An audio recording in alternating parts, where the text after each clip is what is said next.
Salut la team Webot. Aujourd'hui on reçoit un gros monstre. Le carton est assez gros, hein. Bon, il y a un sacré monstre qui se cache à l'intérieur. C'est la Wipod SSR. Je vais vous faire la démo tout de suite. Je suis content de vous retrouver pour cet unboxing qui est assez inédit. En France, il n'y a pas beaucoup de personnes qui l'ont ce produit. On est quasiment les seuls, même les seuls. Donc je vais vous faire le petit unboxing, je vais vous ouvrir le carton. Ah là là, je sens cette petite odeur de Wiped là. Elle a l'air super bien protégée, hein. Ouais, ils ont mis des mousses à l'intérieur pour l'intercaler. Donc c'est super bien protégé. Elle est calée également à l'avant, à l'arrière, du coup par des mousses comme ça là. On va les enlever. Hop. Franchement, le design, il est impressionnant. Impressionnant. Hop. On voit que même le carton, il a bien été pensé, hein. Ça bouge pas dedans. Et elle est pas sur béquille, elle tient debout. Faut que je la sorte pour vous montrer. Mais c'est super propre. Les finitions ont l'air vraiment pas trop mal. J'ai hâte de vous montrer. Je vais essayer de la sortir du carton. Bon, je promets rien. C'est assez lourd, j'ai peur de l'abîmer. Elle est toute neuve. Donc, on va faire attention. Alors, oulala. Plutôt vous dire que c'est un sacré monstre et c'est assez lourd, hein. On se retrouve juste après pour le déballage. Bon, ça y est, le monstre est sorti. La Wiped SSR est sortie de son carton. On a dû s'y prendre à deux parce que malheureusement, elle est très lourde. Premier point positif, la trottinette tient toute seule. On n'a même pas besoin de béquille. La béquille qui est située sur le côté, juste ici, là. Et on n'a même pas besoin de l'activer. Donc ça, c'est vraiment top. À ce que je vois, du coup, on peut régler également légèrement la hauteur de la béquille. Elle a l'air vraiment solide. Son support qui lui, du coup, ça doit être un alliage en aluminium. Il est vraiment très solide. On peut y aller, hein. Ça bouge pas du tout. En règle générale, la Wiped, elle a l'air assez solide. Premier point général, c'est pas mal du tout, quoi. C'est vraiment top. Alors pour cette trotte, les spécificités sont du coup une vitesse de 110 km/h de vitesse de pointe. Donc c'est une vraie Formule 1 clairement, hein.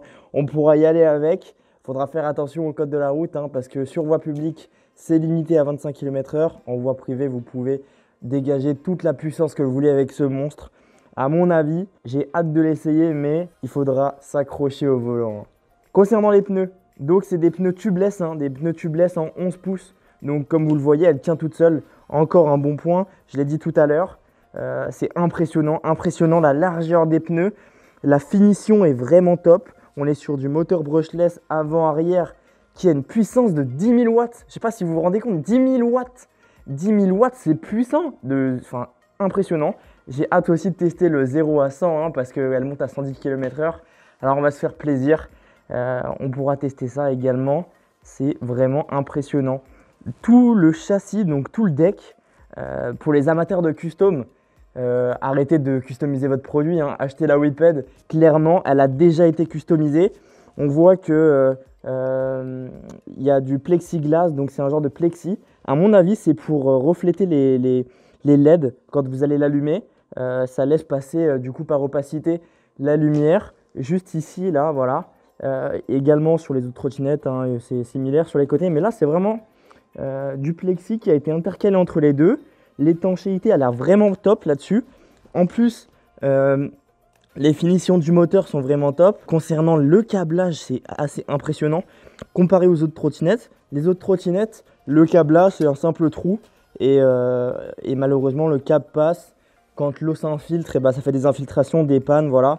Alors que là, ils ont fait des connecteurs, du coup, pour rendre le plus étanche possible les entrées.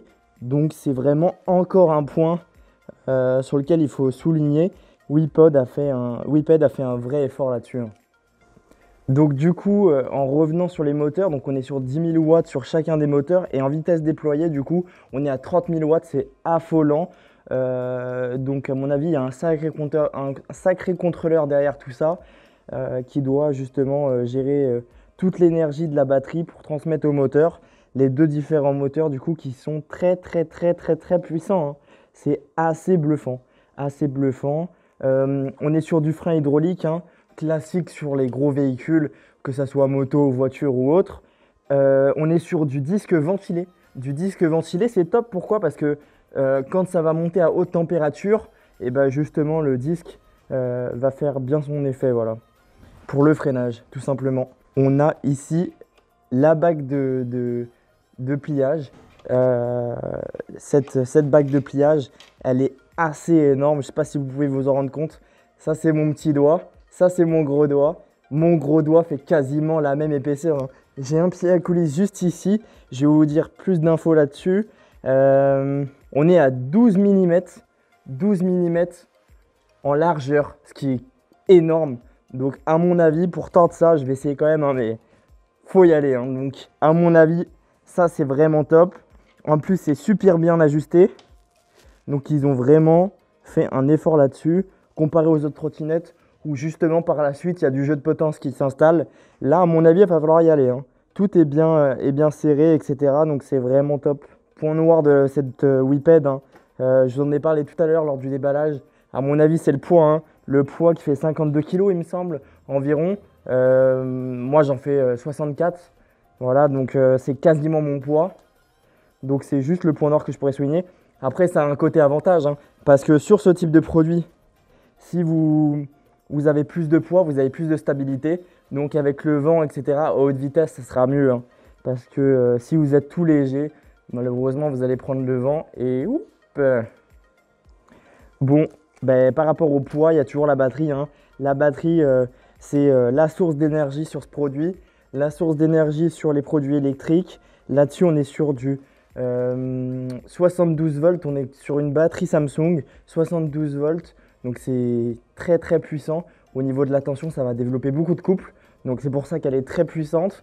Et également, du coup, en 45 ampères. Donc, l'autonomie là-dessus, à mon avis, ça reste à tester. Après, sur les caractéristiques du coup du constructeur, on est sur une autonomie de 120 à 150 km en cruise.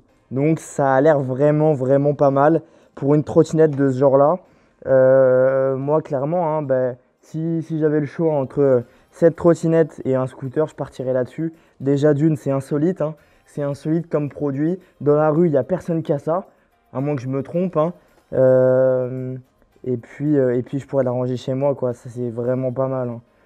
Malgré le poids, après, je la monte dans l'ascenseur. Voilà, ça fera le job, hein.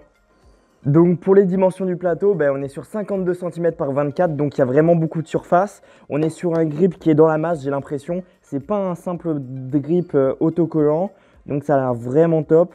Parce que sur les autres trottinettes, justement, en fait, c'est un petit point noir. Donc il y a le grip avec le temps qui peut se décoller. Généralement en custom, on aime bien le changer, le grip, le mettre à sa sauce, à sa couleur, etc. Là-dessus, je pense qu'on pourra pas le changer, ou du moins en coller un autre grip dessus par-dessus, mais il a l'air vraiment de faire le job. C'est bien antidérapant. Ma main là, si je la plaque, elle ne bouge pas comme vous pouvez voir. Pourtant, j'appuie pas beaucoup, hein, et ça ne bouge pas. C'est granuleux. La texture est granuleuse comme un grip standard, hein. Mais voilà, c'est pas de l'autocollant, donc ça a l'air vraiment top. On est sur de l'acier vraiment très épais. Ça a l'air vraiment solide, hein, ça a l'air vraiment solide, compact. Tout est vraiment compact. Je pense qu'à l'intérieur, si je l'ouvre, tout doit être bien serré, tout compact. En tout cas, il n'y a rien qui se balade. Si je la bouge d'avant en arrière, c'est vraiment top. Bon, sur le côté de l'amortisseur, à l'amortisseur arrière, on est sur un ressort standard, hein. C'est un amortisseur classique. Par contre, sur l'amortisseur avant, on est sur un ressort, mais qui est réglable. C'est un système sous pression. Du coup, on a une petite molette ici et on peut régler plus ou moins puissant l'amortisseur pour être plus doux ou plus dur. Tout simplement, avec votre mode de conduite, on va pouvoir adapter l'amortisseur avant par rapport à votre poids également. Bon allez les gars, cette fois-ci, on passe au dépliage de la trottinette. Je vais vous la monter. J'ai pris mon petit outil, hein. Il faut juste ça, je pense, pour la monter, pour monter le guidon et la déplier. Je vais y aller délicatement. J'ai peur de la rayer, franchement, ce monstre. Donc, le petit sachet. Dans le petit sachet, il y a quoi? Alors, il y a les clés, puisqu'on a un contacteur à clé là-dessus. Je vous montrerai tout à l'heure. Hop. On a un connecteur XT60 qui transfère, du coup, à mon avis, c'est le plug de charge pour le chargeur, pour se raccorder sur la trottinette. On a tout simplement le câble d'alimentation. Et ensuite, j'imagine que c'est le chargeur qui est là-dedans. On va regarder ça tout de suite. Ouais, c'est le chargeur. On est sur un chargeur standard, hein. On est sur un chargeur de 84 volts. C'est assez énorme. Par contre, l'ampérage, il n'y a pas trop d'ampères. On est sur 1,5 ampères. Donc, à mon avis, c'est ce qui explique cela. Pourquoi ça charge doucement ce produit.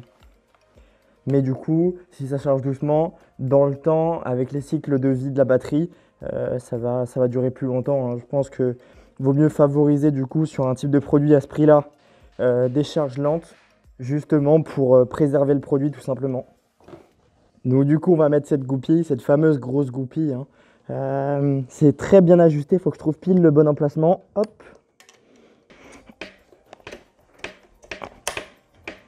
Je vais monter maintenant le guidon, hop.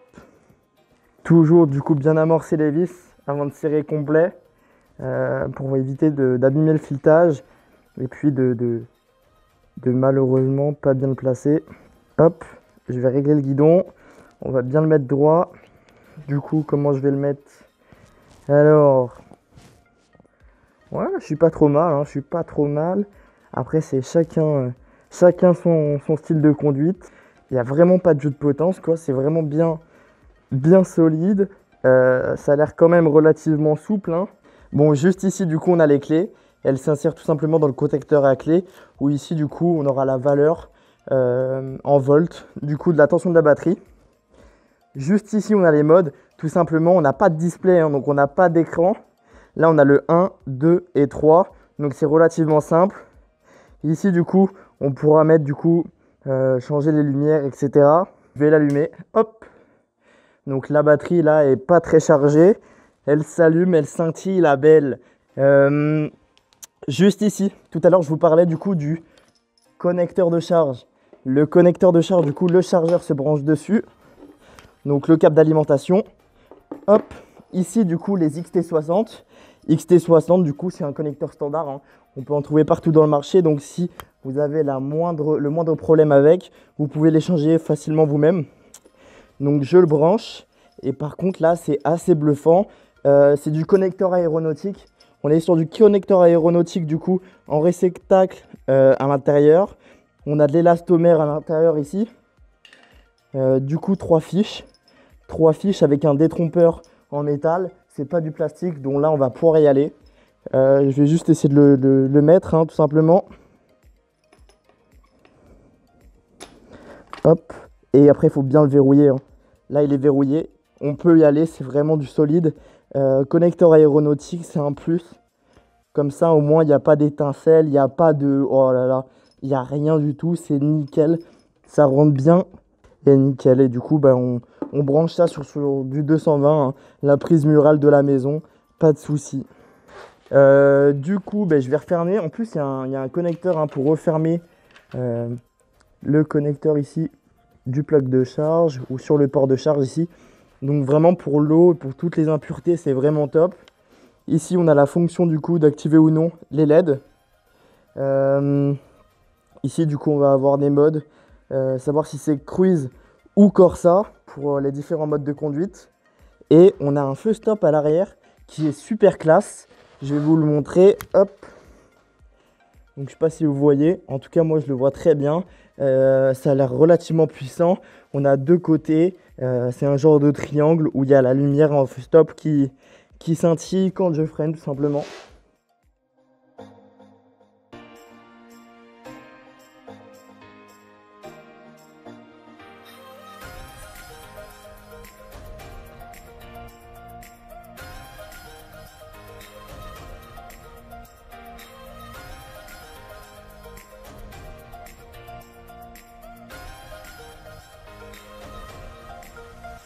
Cet unboxing, j'espère qu'il vous a plu. Retrouvez-nous du coup sur le site internet Webot. Cette WePad SSR est disponible officiellement sur notre site internet. On se retrouve dans une prochaine vidéo où sûrement je testerai ce bolide à haute vitesse. À la prochaine les amis.